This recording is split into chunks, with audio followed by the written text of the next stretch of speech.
जय हिंद दोस्तों। दोस्तों, कभी कभार हमारे को एक ऐसे सवाल के जवाब से गुजरना होता है या ऐसे सवाल के जवाब देने होते हैं जिसे कहते हैं कि समाज के लिए वो सवाल बहुत ज़्यादा इम्पोर्टेंट है, लेकिन अगर उसका सवाल का जवाब ढूंढने लग जाएं तो वहाँ पर खोदा पहाड़ निकली चूहिया जैसी बात होगी। और उसके बाद अगर आप उसको आगे भी देखा जाए तो इसे इस तरीके से देखा जा सकता है कि हम देख कहीं रहे होते हैं और उद्देश्य हमारा कहीं है। और अगर ऐसी सिचुएशन है तो समझ लीजिए हम गलत रास्ते पर हैं। यहाँ ऐसा ही कुछ एक सवाल है, नेहरू हिंदू थे या मुसलमान। ये हमारे लगातार चर्चा का विषय बना रहता है। हम लोगों के बीच में एक अजीब सी डिबेट और डिस्कशन चलता रहता है कि नेहरू हिंदू थे, मुसलमान थे, सिख थे, ईसाई थे, क्या थे। और उसके ऊपर एक व्हाट्सएप यूनिवर्सिटी के जो लोग हैं वो लगातार इसके ऊपर चर्चा करते रहते हैं। तो मैं इसके ऊपर एक डिस्कशन करने जा रहा हूँ और उसकी एक रियलिटी आपको समझ में आएगी कि असलियत में नेहरू हिंदू थे या मुसलमान। उसका एक डिबेट किया, मतलब उसमें रियलिटी क्या है, सच्चाई बाहर निकल के आएगी, सारे एस्पेक्ट्स देखेंगे। लेकिन उससे पहले एक रिक्वेस्ट है कि अगर आप आपको मेरे डिस्कशन समझ में आते हैं तो हमारे डिस्कशन विद हरी को आप इस चैनल को लाइक करें, सब्सक्राइब करें, शेयर करें, बेल आइकन ज़रूर दबाएं। और हाँ, कोई भी कमेंट है वो नीचे करें, गाली गलौज ना करें बस, ठीक है। अगर कर भी लेंगे तो यार वो आप ही का स्टेटस पता लगता है, तो ज़रूर करें। और दूसरा एक इन्फॉर्मेशन आपको ये भी देनी है कि दोस्तों 22 तारीख से हमारा एक बैच लॉन्च हो रहा है। यूपीएससी पीटी को टारगेट करते हुए मैपिंग और ज्योग्राफी से वो क्लासेस स्टार्ट होंगी। जो गौरव बुडानिया और उनकी टीम के साथ जो हमारे स्टूडेंट रहे हैं उन सब के साथ इंटरेक्शन, ताकि वो आपको टाइम टू टाइम आकर पीटी के डिस्कशन करवाते रहें, पीटी के बारे में एक गाइडलाइंस देते रहें कि आपको ऐसे करना चाहिए, वैसे करना चाहिए। इनके रेगुलर सेशंस आपके लिए रखवाए जाएंगे। तो जो बच्चा ये पीटी की तैयारी करना चाहता है वो फटाफट से नीचे दिए गए नंबर्स के ऊपर, स्टडी टेबल के बैनर के ऊपर एक करवाया जाएगा, तो नीचे दिए गए नंबर्स पर कॉल करें और हमसे कांटेक्ट करें। हम इस बैच को जल्दी से जल्दी लॉन्च करना चाहते हैं, तो आप रजिस्ट्रेशन करवाएं।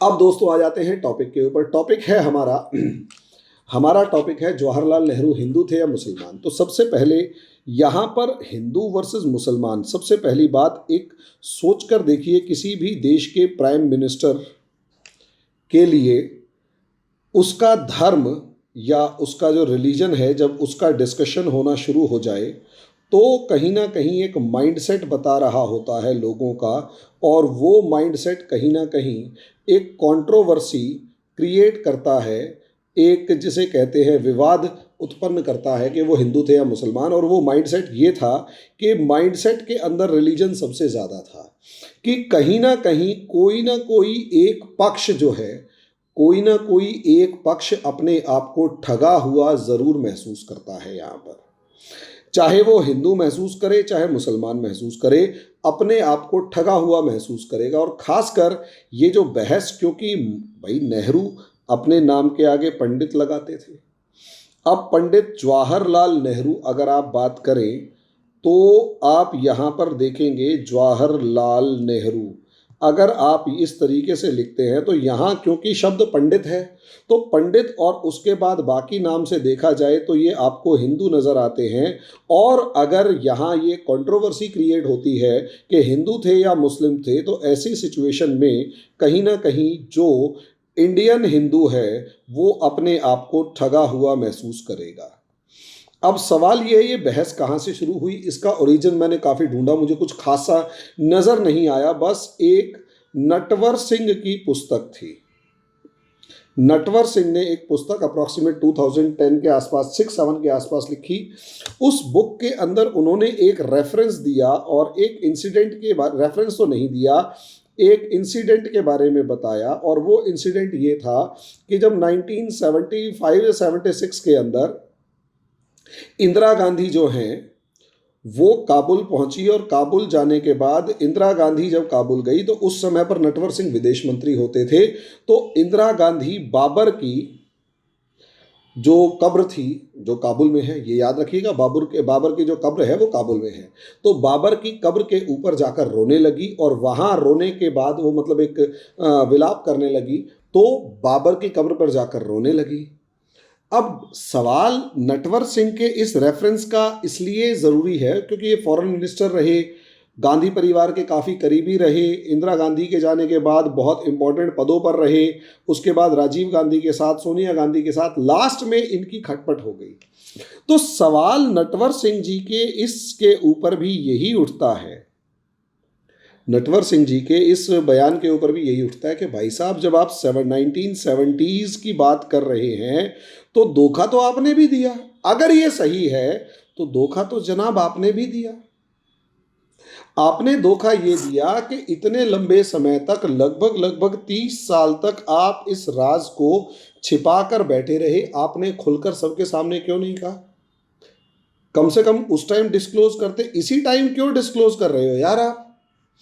अब दूसरी सिचुएशन यहां पर ये आती है, तो इसलिए नटवर सिंह वाली वो जो कंट्रोवर्सी है या जो इनकी हायरार्की है उसको देखा जाए तो मुझे ऐसा कुछ ज़्यादा सा लगता नहीं। दूसरी एक कंट्रोवर्सी बहुत सी जगह पर ये आती है कि असलियत में जो ये लोग थे पहले श्रीनगर, इनको रियाज, ये वो गद्दार लोग थे जिनको मतलब 1857 में बहादुर शाह जफर के खिलाफ आवाज़ उठाने का प्राइज़ मिला और इन्हें कश्मीर की रियासत मिली, और कश्मीर की रियासत के बाद ये नहर के पास वाली रियासत थी इसलिए इन्हें नेहरू कहा जाने लगा, और उसके बाद वो इलाहाबाद आकर बस गए। मैं इस चीज़ को एक आगे की बात को मानता हूँ। अब आप यहाँ समझिए, अब वो जो भी कंट्रोवर्सी है इसका कोई रेलेवेंट सोर्स मुझे आज तक समझ में नहीं आया जो कि दावा ठोक के ये कहे कि इस जन्म पत्री के अनुसार, इस पूरे रिकॉर्ड के अनुसार हमारे को ये नज़र आ रहा है कि जवाहरलाल नेहरू जो हैं वो प्रधानमंत्री बनने लायक नहीं थे क्योंकि वो एक मुसलमान थे, और ये एक कंट्रोवर्सी थी। अब मैं इतना जानता हूँ कि जवाहरलाल नेहरू के जो पिताजी थे वो हैं मोतीलाल नेहरू। अब इनसे ऊपर की वंशावली में मैं बहुत ज़्यादा इंटरेस्टेड नहीं हूँ, ये मेरा अपना ओपिनियन है। हो सकता है जितने भी राष्ट्रवादी या सो कॉल्ड राष्ट्रवादी, जो मेरे हिसाब से देश के दुश्मन ज़्यादा हैं, ऑटो इम्यून डिजीज़ वाले, अपने आप को, अपने शरीर को खाने वाले लोग ज़्यादा हैं ये लोग। तो इनसे मेरा एक सवाल है, आप मुझे एक बात बताइए, आपके पिताजी का आप पर कितना प्रभाव है? आपके दादाजी का आप पर कितना प्रभाव है? और यदि उससे ऊपर वाली पीढ़ी को देख लिया जाए तो वो हिंदू थे, मुसलमान थे, सिख थे, ईसाई थे, या ऐसा भी हो सकता है कि किसी महिला की या पुरुष की गलती का नतीजा थे। हो सकता है आपको गोद ले लिया गया हो, कुछ भी हो सकता है ना। 4 पीढ़ी, 5 पीढ़ी, 6 पीढ़ी पहले कुछ भी हो सकता है। अब 100% तो आप ये दावा ठोक ही, दुनिया का कोई भी इंसान ये दावा ठोक ही नहीं सकता 100% के मैं 100% ठीक हूँ। तो अब सवाल ये उठता है, जवाहरलाल नेहरू हिंदू थे या मुसलमान? तो देखिए, अगर आप अभी भी एक प्रधानमंत्री के धर्म को देख रहे हैं, उसके रिलीजन को देख रहे हैं, जबकि 2 पीढ़ियों तक, यानी मोतीलाल नेहरू जाने माने नेता थे, मोतीलाल नेहरू के पिताजी भी जाने माने व्यक्तित्व थे, और जवाहरलाल नेहरू भी अपने आप में पूरे तरीके से हिंदू रीति रिवाजों के फॉर्म में कहो या कुछ भी, वो मानते थे। अब इससे कोई फर्क नहीं पड़ता, नहीं मानते थे। बहुत से लोग इस दावा को, ये दावा करेंगे कि नहीं मानते थे। मैं आपसे एक बात पूछता हूं, देश का जो प्रधानमंत्री है, देश का जो प्रधानमंत्री है, वो धार्मिक हो, वो ज्यादा जरूरी है, या वो सिद्धांतों पे चलने वाला व्यक्ति हो, वो ज्यादा जरूरी है? चलने वाला व्यक्ति हो वो ज्यादा जरूरी है।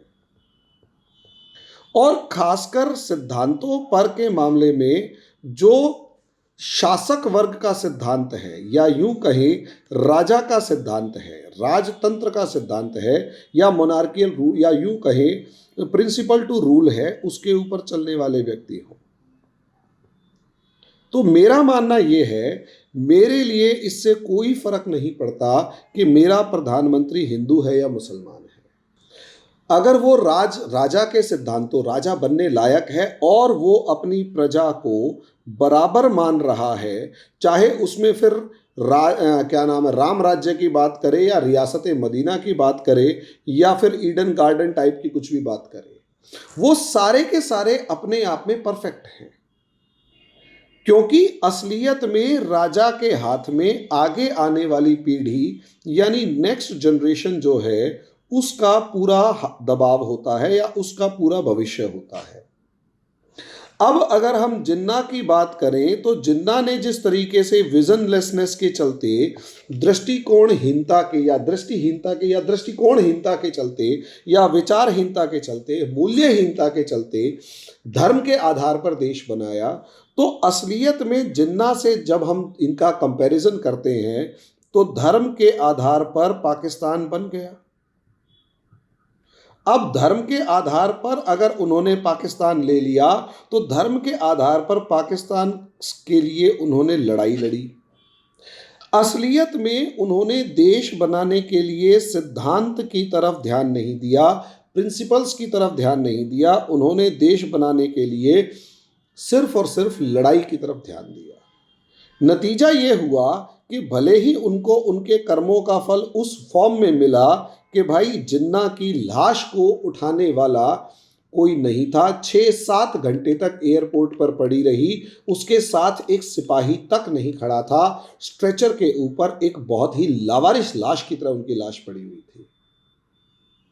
और जब वो आखिरी सांसें गिन रहे थे, अपने जिंदगी के अंतिम दौर में थे, तो जिस एम्बुलेंस में उन्हें रखा गया था, अगस्त सितंबर की भरमती गर्मी के अंदर या घुटन वाली गर्मी के अंदर इनकी वैन का पेट्रोल तक खत्म हो गया। कायदे आजम जिसे ये कहते हैं उसकी वैन का पेट्रोल खत्म हो गया। असलियत में सिद्धांतहीनता इन्होंने जन्म दिया और उस सिद्धांतों के दम पर काम नहीं कर पाए या उस सिद्धांतों के आधार पर जो सिद्धांत होने चाहिए, जो मूल्य होने चाहिए, जो एथिक्स और वैल्यूज़ होने चाहिए, उनके बिहाफ पर जो सोसाइटी को डेवलप करना था वो नहीं कर पाए।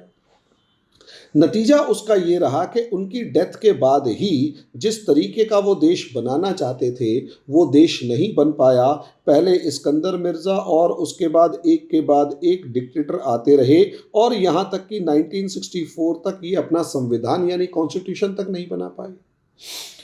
वहीं अगर आप नेहरू की बात करें तो हम आज के पर्सपेक्टिव में जब नेहरू को देखते हैं तो उस टाइम की सरकमस्टेंसेस यानी उस टाइम की जो परिस्थितियां थी वो हमारे को पता ही नहीं है। उस टाइम पर देश इतना गरीब था कि आपके देश के अंदर महज 15% लोग थे जो केवल पढ़ सकते थे। डॉक्टर और इंजीनियर तो ना के बराबर थे, साइंटिस्टों को तो भूल जाओ, कुछ था ही नहीं। ऐसे देश जो मिला जहां पर भुखमरी है, गरीबी है, बेरोजगारी है, बीमारियां हद से ज़्यादा हैं, जनसंख्या अंधाधुंध बढ़ रही है, मतलब और कर्जे से लेकर हर चीज़ बर्बाद है और समाज जो है वो विभाजित है।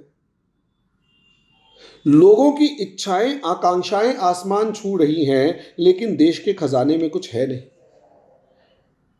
देश के खजाने में कुछ है नहीं। अब ऐसे हालात में अगर आप देखोगे तो दुनिया कैसे चलेगी यार? ऐसे हालात में दुनिया कैसे चलेगी? माहौल आगे कैसे बढ़ेगा? देश कैसे आगे बढ़ेगा? और उस देश का आप प्रधानमंत्री बने हैं तो आपके पास अगर विजन नहीं है, ये बिल्कुल ऐसा ही है जैसे आपके परिवार में पिताजी एक्सपायर हो चुके हैं और बर्बादी के दौर से आप गांव से उभर के आए हैं। पिताजी पढ़े लिखे नहीं हैं, माता पढ़ी लिखी नहीं है, सारे हालात बेकार हैं और परिवार के अंदर 2 जून की रोटी कमाने का सबसे बड़ा चुनौती है। ऐसे में या तो आप सिर्फ और सिर्फ रोटियों की तरफ ध्यान दें या फिर अपनी आगे आने वाली पीढ़ियों को आगे बढ़ने के लिए प्रेरणा दें। यहाँ पर नेहरू का जो विज़न था वो काम आया और मानिए जिस तरीके से IIT, IIM और दूसरी DRDO से लेकर दूसरी यूनिवर्सिटीज़ को इस्टेब्लिश करने की कोशिश की गई और वो भी उस हालात में, स्पेस साइंटिस्ट्स को हायर किया वो भी उस हालात में जब देश बहुत बुरे दौर से गुजर रहा था, रोटियों तक के लाले पड़े हुए थे। वहाँ पर पंचवर्षीय योजना चलाकर या कुछ भी करके देश और दुनिया 2 हिस्सों में डिवाइडेड है। दुनिया 2 हिस्सों में विभाजित हो चुकी है, दुनिया 2 हिस्सों में डिवाइडेड है और ऐसे क्रिटिकल सिचुएशन में देश को निकाल कर लेके आना अपने आप में चैलेंज का काम है। देखो दोस्तों, चुनाव, अगले चुनाव की तैयारी करना और केवल चुनाव लड़ने के लिए राजनीति करना एक नेता का काम है। जब एक नेता अगली पीढ़ी के लिए सोच रहा होता है तो उसे स्टेट्समैन यानी युग पुरुष कहा जाता है। एक इंसिडेंट है, जब जर्मन साइंटिस्ट को जवाहरलाल नेहरू ने हायर किया तो उनसे उनके एक सांसद ने सवाल पूछा कि जवाहरलाल जी, हमारे देश मतलब एक जर्मन साइंटिस्ट को हायर किया ताकि देश भी स्पेस की तरफ आगे बढ़े। तो ऐसी सिचुएशन में जवाहरलाल नेहरू से सवाल पूछा कि जब देश का बच्चा बच्चा भूखा है, हमारे को 2 जून की रोटी इकट्ठी करनी मुश्किल हो रखी है, तो हम इतनी महंगी तनख्वाह के अंदर साइंटिस्ट बुला रहे हैं और केवल आसमान में रॉकेट छोड़ने के लिए। जवाहरलाल नेहरू ने बहुत अच्छा जवाब ये दिया कि मैं जानता हूं मेरे देश के बच्चे गरीबी में हैं, भुखमरी में हैं, हालात बहुत खराब हैं, लेकिन आगे आने वाले समय को पहचानिए। आगे आने वाला समय टेक्नोलॉजी का है, तकनीक का है, और आगे आने वाला समय उसका है जिसके पास स्पेस टेक्नोलॉजी है। आज अगर हमने ये महंगे साइंटिस्ट नहीं बुलाए और अपने देश को स्पेस टेक्नोलॉजी के लिए तैयार नहीं किया तो ये आगे आने वाला भविष्य हमारे देश का अधूरा रहेगा और हम पिछड़े रह जाएंगे। मैं जानता हूं अपने बच्चों के मुंह से निवाला छीन के मुझे इन साइंटिस्टों को देना पड़ रहा है, लेकिन अगर मैं ये निवाला नहीं छीनूंगा तो आगे आने वाला समय बहुत बुरा होगा देश के लिए। इसलिए मेरे को ये नींव रखनी पड़ेगी ताकि आगे आने वाले भविष्य में मेरा देश की जो आगे आने वाली पीढ़ियां हैं वो पिछड़ी ना रह जाए। आप जो मेरे इस वीडियो को अपनी जेब में रखे हुए फ़ोन के अंदर देख रहे हैं ना दोस्तों, इंटरनेट, ये हमारी कंट्री का डेवलप किया हुआ अपना सिस्टम है जिसके अकॉर्डिंग हम ये कैपेबल हैं। वरना कहीं ना हम मिसाइल टेक्नोलॉजी, स्पेस टेक्नोलॉजी के अंदर चंद्रयान, मंगलयान बना पाते और आगे बढ़ पाते। उन्होंने जो नींव रखी उसी के दम पर आगे इसरो, डीआरडीओ जैसे इंस्टीट्यूशंस आगे बढ़े, बाद में बन पाए लेकिन आगे बढ़े, और बनने के बाद उन्होंने दुनिया के अंदर भारत का झंडा गाड़ा। तो देखो, भले ही वो कैसे थे, अब उनका क्रिटिसिज्म, अब सबसे ज़्यादा उनका क्रिटिसिज्म चाइना के मामले में है। 1962 के अंदर चाइना से हम बहुत बुरी तरह हारे, इसमें कोई दो राय नहीं है, और यही रीज़न है कि हम पंचशील डॉक्ट्रिन यानी पंचशील का सिद्धांत के तौर पर चलते हुए हम आगे बढ़ रहे हैं। और पंचशील के डॉक्ट्रिन के बारे में हम ये कहते हैं कि पीसफुल को एग्जिस्टेंस की बात की जाए, और पीसफुल को एग्जिस्टेंस का मतलब ये था कि शांतिपूर्ण सह अस्तित्व के, भाई तू अपने घर में खुश रहे और मैं अपने घर में खुश रहूं, ना मैं तेरे को परेशान करूंगा ना तुम मुझे परेशान करोगे। जब ये सिचुएशन आ जाएगी तो हम आगे बढ़ेंगे और एक दूसरे के साथ, एक दूसरे के प्यार मोहब्बत के साथ रहेंगे। ये देखने में बहुत अच्छा है।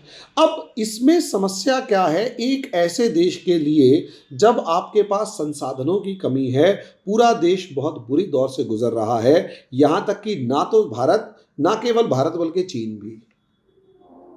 अब चीन में चियांग का वो माओ जेडोंग की सरकार थी, और माओ जेडोंग जो है, अगर उसको देखेंगे, माओ जेडोंग जो है उसको अगर हम देखेंगे तो वहां वो कहीं ना कहीं अपने देश के अंदर गलत आर्थिक नीतियों के चलते फंस गया था, और जब वो गलत इकोनॉमिक कंडीशंस, गलत आर्थिक नीतियों के चलते फंस गया था तो उसे अपने देश का दिमाग डाइवर्ट करने के लिए तिब्बत के ऊपर कब्जा करके हिंदुस्तान पे हमला करना पड़ा, ताकि वो देश में राष्ट्रवाद की भावना भड़का सके। अब एक नेता ने इसलिए धोखा दे दिया क्योंकि उसकी डोमेस्टिक पॉलिसीज जो थी, डोमेस्टिक जो पॉलिटिक्स थी, वो उसके खिलाफ जा रही थी, और वो उस भारत के ऊपर हमला करके भारत को हरा के परिस्थितियों को अपने पक्ष में रखना चाहता था। ऐसे हालात में 1962 वॉर जब एकदम से हुआ तो हिंदी चीनी भाई भाई के नाम पर धोखा देने का काम पड़ोसी देश ने किया। मैं ये पूछना चाहता हूं, चाइना से जो फोबिया है, क्या आज हमारी सरकार को नहीं है? क्या आज हमारी सरकार, भले ही हम गलवान के अंदर उनको मुंह तोड़ जवाब दे चुके हैं, लेकिन क्या आज भी इस मामले को अपने तरीके से बॉर्डर के ऊपर हल करने में कामयाब है? मेरा मानना यह है कि चीन का जो मुद्दा है वो इतना आसान नहीं है कि आप उसे हल कर पाए। रही बात कश्मीर के मामले में, जब बच्चे भूखे मर रहे हों, बाढ़ के अंदर बाढ़ से लेकर सूखे से लेकर हर तरीके से हालात खराब हो और देश में किसी समय भी गृह युद्ध की परिस्थिति बन जाए, भाषा तक निर्धारित ना हो, कोई भी चीज़ निर्धारित ना हो, दोस्तों आगे आने वाले समय में आप ज़्यादा उम्मीद नहीं कर सकते। ऐसे में अपने देश को लड़ाई से बचाकर किसी सही तरीके से आगे बढ़ाने की कोशिश करना में कोई बुराई नहीं है।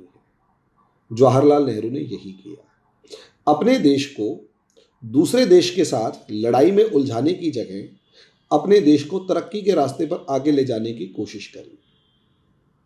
जो चाइना है ना, चाइना की तरक्की 1976 के बाद की है और वो वहां पर सिंगल पार्टी रूल होने के वजह से ज़्यादा है और भारत के अंदर पार्टी का या पॉलिटिकल उठापटक होने की वजह से ज़्यादा है। कि भारत जब अपने राजनीतिक व्यवस्था को मिलीजुली सरकारों के दम पे चला रहा था, चाइना के अंदर सिंगल पार्टी रूल था, डेंग जाओपिंग का रूल था और उसने जिस तरीके से तेज़ी के साथ चाइना का रिवाइवल किया वो एक अलग ही एग्जाम्पल है। लेकिन वो भारत में इतनी जल्दी पॉसिबल ही नहीं हो पाया। तो चीन की जो तरक्की है वो पिछले 20 से 30 साल की है, 70 साल पहले की कोई गलती नहीं है। अब रही बात, तो हम ये बार बार ये फैला कौन रहा है? आप याद कीजिए, आपको किसी किताब में लिखा हुआ ऐसा दिखाई दिया?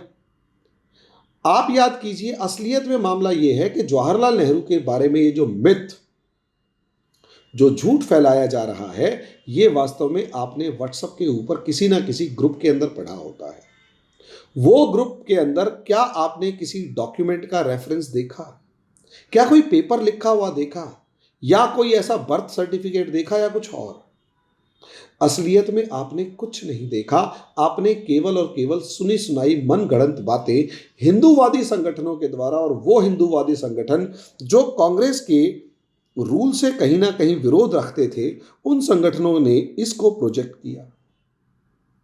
मेनली इसके अंदर आरएसएस का जो ऑब्जेक्टिव है वो ज़्यादा है। हालांकि मैं आरएसएस से बहुत ज़्यादा नाराज नहीं रहता, पॉलिटिक्स से चलता रहता है। अब सवाल ये है, आरएसएस ऐसा क्यों करेगी? आरएसएस इसको ऐसा इसलिए करेगी, एक तो रिलीजियस सेंटीमेंट्स को भड़काने के लिए, रिलीजियस सेंटीमेंट्स यानी धार्मिक भावनाएं भड़काने के लिए, रिलीजियस सेंटीमेंट्स यानी धार्मिक भावनाएं भड़काने के लिए, और दूसरा धार्मिक भावनाओं के नाम पर कहीं ना कहीं हिंदू वर्सेस मुस्लिम बना दिया जाए, और हिंदू वर्सेस मुस्लिम बनाने के बाद एक पर्टिकुलर हिंदू सेक्शन को ये फील करवाया जाए कि कांग्रेस ने आपके साथ पिछले 70 साल से धोखा किया है, और धोखा इस हद तक किया है कि उन्होंने अपना धर्म बदल के तुम्हें बेवकूफ़ बना रखा है। हालांकि कांग्रेस इनके जाल में फंस चुकी है, और कांग्रेस का जो वो मुखिया है राहुल गांधी, वो बेवकूफ़ाना हरकतें करके कभी अपना जनेऊ दिखा रहा होता है, कभी कुछ कर रहा होता है। लेकिन सोचकर देखिए, यहां पर जवाहरलाल नेहरू को हिंदू या मुसलमान के डिबेट में फंसा के किसे फायदा ज्यादा मिलेगा? बीजेपी को। क्यों फायदा मिलेगा? क्योंकि वो सारा का सारा ध्यान कांग्रेस के ऊपर लगा देती है और कांग्रेस कहीं ना कहीं डिफेंसिव होना शुरू हो जाती है, और डिफेंसिव होते ही कहीं ना कहीं उसका सीधा का सीधा बेनिफिट बीजेपी को मिलता है, और बीजेपी की बहुत सारी कमजोरियों को, कमियों को, बुराइयों को छिपाने का मौका मिल जाता है, और कांग्रेस जो है उसको किसी और दूसरे मुद्दे पर नहीं घेरती, बल्कि डिफेंसिव होने के चक्कर में जवाहरलाल नेहरू हिंदू थे या मुसलमान, उसी के मामले में उलझ के रह जाती है। सत्ता के इस खेल के अंदर जवाहरलाल नेहरू को गाली बकने के बाद कहीं ना कहीं आज की जो विपक्षी दल है उसको उलझा के खड़ा कर दिया जाता है। अब रही बात आम आदमी की, आम आदमी उस मामले में उसे सच मान बैठता है, आम आदमी उसे सच मान बैठता है, और कहीं ना कहीं एक दूसरे दल के, मतलब बीजेपी के झांसे में आकर जवाहरलाल नेहरू को गालियां बकना शुरू कर देता है। देखिए, आपकी आज के दिन राहुल गांधी के ऊपर भरोसा नहीं है, वो आपकी बिल्कुल सच्चाई है, मत कीजिए भरोसा। आपका मोदी के ऊपर ज्यादा भरोसा है, कीजिए। लेकिन इन दोनों के केस में जब आप एक ऐसे महापुरुष को गालियां बकना शुरू कर देते हैं, या एक ऐसे महापुरुष के बारे में गलत विचार रखना शुरू कर देते हैं जिसने हिंदुस्तान की नींव रखी और आधुनिक भारत को इस लेवल तक लेके गए, आधुनिक भारत को इस लेवल तक लेके गए जहां पर आज, मतलब वो नींव रखी जहां से जिस नींव पर आज का आधुनिक भारत खड़ा हुआ है, तो ऐसे इंसान को गाली बकना ठीक नहीं है। यस, ये एहसान फरामोशी कहलाती है। इंदिरा गांधी ने भी काफी हद तक भारत की परिस्थितियों को संभाले रखा, जवाहरलाल नेहरू ने भी बहुत अच्छे से संभाले रखा। अगर उनके सामने जो जो चुनौतियां थी, अगर आप उन्हें पढ़ना शुरू कर दे तो ऐसा लगेगा कि उनसे महान व्यक्ति कोई था ही नहीं। लेकिन हमारे देश की राजनीतिक परिस्थितियां इस हद तक हो चुकी हैं, इस हद तक जिसे कहते हैं खतरनाक हो चुकी हैं, कि हम लोग उस मामले को सुनना ही नहीं चाहते। हम तो केवल और केवल ये कहना चाहते हैं कि जवाहरलाल नेहरू मुसलमान थे और हम ये विश्वास कर चुके हैं। देखिए, पॉलिटिकल लड़ाइयाँ अपनी जगह हैं। हमारे जो फोर फादर्स थे, आइडियल्स थे, उनको सम्मान करना असली चीज़ है, क्योंकि उनके सामने जो प्रॉब्लम्स थी उनको अगर हम नहीं समझेंगे तो हम बहुत ज़्यादा दिन तक भारत को तरक्की के रास्ते पर नहीं लेके जा पाएंगे, और ये कुंठित मानसिकता हमारी हमेशा बनी रहेगी। और हिंदू और मुसलमान के चश्मे से देखने वाले वही लोग हैं जो दुनिया के हर इंसान का पहले धर्म देखते हैं, और उस धर्म देखने के बाद ही उसके बारे में अपना एक ओपिनियन डेवलप करते हैं कि वो हिंदू है तो अच्छा होगा, मुसलमान है तो खराब होगा, या मुसलमान है तो अच्छा होगा और हिंदू है तो खराब होगा। और हिंदू के अंदर भी अपर कास्ट है या लोअर कास्ट है, उस कास्ट के अंदर भी मेरी कास्ट का है या नहीं है, उस कास्ट के अंदर भी एरिया का है या नहीं है, एरिया के अंदर भी मेरे मोहल्ले का है या नहीं है, और मोहल्ले के अंदर भी मेरे घर का है या नहीं है। ये सेल्फ सेंट्रिक लोग हैं जिनकी मानसिकता धर्म और जाति से शुरू होकर धर्म और जाति पे खत्म हो जाती है। वो जवाहरलाल नेहरू के मामले में तो भले ही हिंदू मुसलमान नजर आएंगे, लेकिन जैसे ही वो जवाहरलाल नेहरू से हटके थोड़ी सी किसी और दूसरे बंदे के बारे में सोचेंगे और वो पक्का हिंदू दिखेगा ही नहीं, तो वो उसकी जाति देखेंगे, और जब उसकी जाति देख लेंगे अच्छे तरीके से और उससे संतुष्ट हो जाएंगे तो क्षेत्र, भाषा और पता नहीं क्या क्या चीज़ें देखेंगे, और हर मामले में उसे अपने से जोड़ने की कोशिश करेंगे। और जब उसे अपने से जोड़ने की कोशिश में वो पाएंगे कि कोई भी इंसान इनके ज़्यादा निकट है तो उसे निकट मानेंगे, और कोई इंसान इनसे बहुत ज़्यादा दूर है तो वो उनसे दूर मानेंगे। इनका क्राइटेरिया सिर्फ इतना है कि क्या ये व्यक्ति मेरे से संबंधित है तो अच्छा है, अगर नहीं है तो बुरा है। और राजनीतिक दल, जैसे मैंने आपको पहले भी बताया, हर मामले में कोई ना कोई बेवकूफ़ी कर रहे हैं। सारे नेता डाकू, इनमें से कोई भी अच्छा नहीं है। और इन सब में सबसे कम खराब यूँ कह सकते हैं, जो इस समय पर सबसे अच्छे हमें दिखाई दे रहे हैं, और वो हैं भी, मेरा मानना यही है, मोदी जी हैं। लेकिन मोदी जी के समर्थन में हम जवाहरलाल नेहरू को गालियाँ नहीं बक सकते। मोदी जी के सामने परिस्थितियां अलग हैं, क्षमताएं अलग हैं, जो सर्कमस्टेंसेस है वो डिफरेंट हैं, और जो कैपेसिटीज है वो डिफरेंट है। जवाहरलाल नेहरू के सामने चैलेंजेस अलग थे, दोनों का कंपेयर नहीं कर सकते। उस समय आज जवाहरलाल नेहरू होते तो शायद सिचुएशंस अलग होती, या हो सकता है वो अलग तरीके से हैंडल करते, और उस समय मोदी होते तो शायद अलग तरीके से हैंडल करते। प्रॉब्लम्स कमोबेश ये हैं, लेकिन इनके डिसीजंस कमोबेश वही होते। हल्की फुल्की अलग तरीके से अलग हो पाता, वरना प्रॉब्लम सेम थी। कई बार क्या होता है, प्रॉब्लम्स को ज़्यादा मजबूती या ज़्यादा कठोरता से निपटने के चक्कर के अंदर हम उसे परिस्थितियों को बर्बाद कर बैठते हैं, नतीजा बहुत बुरा होता है। तो दोस्तों, आगे आने अब इसके बारे में आपका क्या विचार है कमेंट बॉक्स में ज़रूर बताएं। आगे वीडियोस ऐसे ही अब डिस्कस करने की कोशिश करेंगे ताकि आप लोगों का एक ओपिनियन बिल्डअप होता रहे। अभी के लिए इतना ही, धन्यवाद।